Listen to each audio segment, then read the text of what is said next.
He's been in Washington for so long that by the time I was 2, he was already White House Chief of Staff. He has been in prominent national positions ever since then. You'd kind of think that I would be inured to the guy, that I'd be used to him. But I cannot get over this Dick Cheney. The former vice president seems to be suffering from a case of post-causing other people traumatic stress disorder. Since he no longer has access to actual levers of power at his World Domination Command Center in McLean, Virginia, he has undertaken a campaign in the press to apparently try to undermine the current administration. In an interview with Politico last month, Mr. Cheney put on that mask from the movie Scream and warned us all of a coming attack. He said that he was worried about the new administration's ability to stop it. On Sunday, he actually said that the current president is, quote, making some choices that will in fact raise the risk to the American people of another attack. In other words, Dick Cheney, until a couple of months ago the vice president of the United States of America, is now a heckler.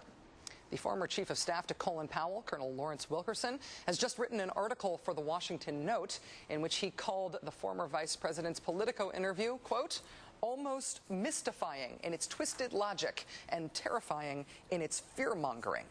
Quote, Cheney said, these are evil people and we are not going to win this fight by turning the other cheek. I have to agree, but the other way around. Cheney and his like are the evil people, and we certainly are not going to prevail in the struggle with radical religion if we listen to people such as he. A reminder, this is not me saying this, at least this time. On the subject of the war on terror, Colonel Wilkerson also says that utterly incompetent vetting of prisoners in Afghanistan inevitably resulted in a lot of innocent people being sent to Guantanamo who had no business being there. He indicts Dick Cheney and Donald Rumsfeld specifically for knowing about that incompetent vetting, knowing that so many of the people at Guantanamo were innocent, and blocking their release from Guantanamo anyway. He indicts what he calls an ad hoc intelligence philosophy called Mosaic that came into force after 9/11. Quote, simply stated, this philosophy held that it did not matter if a detainee was innocent. Colonel Wilkerson closed by saying that he believes that there will be future terrorist attacks, that al-Qaeda will be back. He says, quote, with people such as Cheney assisting them, they are far more likely to succeed. Joining us now is retired Army Colonel Lawrence Wilkerson, former Chief of Staff to Secretary of State Colin Powell. Colonel Wilkerson, thank you for making time to come on the show with us tonight. Nice to see you. Thanks for having me, Rachel. I must say that as you were reading off the list, long list of people going to jail from the Bush administration, I had some trepidation that you were going to get to my name. Well, as far as we know, that's not yet in the cards. Give us a heads up and an exclusive, and if it is going to happen, though. Surely. All right, I have to ask you, with levying this kind of criticism against the former vice president, when you pick up the phone now, do you worry that Dick Cheney is going to, like, reach through it and grab you by the neck or something? No, but I absolutely do worry that the IRS might check my tax accounts a lot more closely. Yeah. Well, I mean, you are taking on a guy who notoriously chews people up and spits them out in bureaucratic fights and in political fights. But I have to ask you why you feel like it's important to do that right now. He's out of power. He's still doing interviews, making comments on current policy. Why go after him now? I'm really concerned about what I started to begin to be concerned about when John McCain and Sarah Palin were campaigning. I saw the fringe of the McCain rallies, and I didn't like what I saw. It frightened me.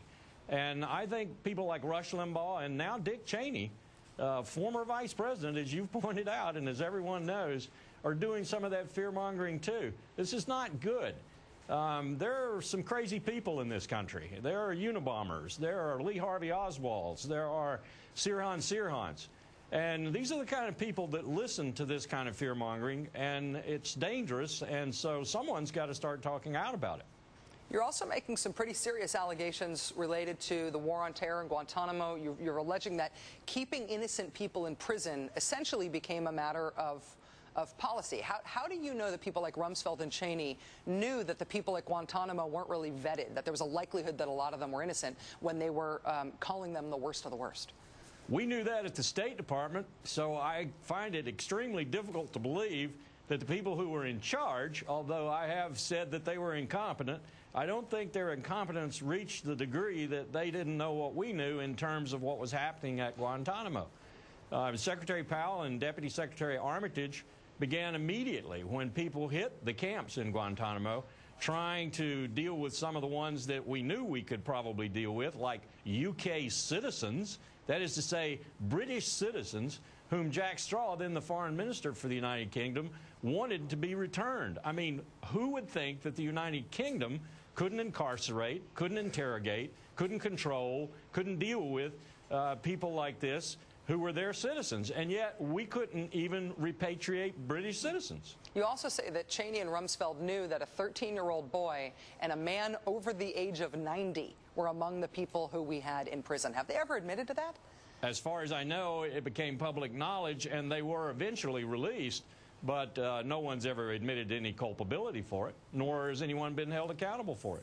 Let me ask you about Mosaic, an intelligence philosophy that you described as being based on the idea that anyone caught near a battle zone must know something. So therefore, we shouldn't let anybody go, even if they're innocent, just based on where they were from when we picked them up. Where did this idea come from? Was it ever officially approved, or was it just an ad hoc developed thing? I don't know if it was officially approved or not. I know it was used, and I know it was a philosophy behind some of the interrogation. For example, it was a philosophy behind some of the interrogation that occurred in Bagram in Afghanistan, and behind some of the interrogation at Abu Ghraib in Iraq. And it's really fairly rational.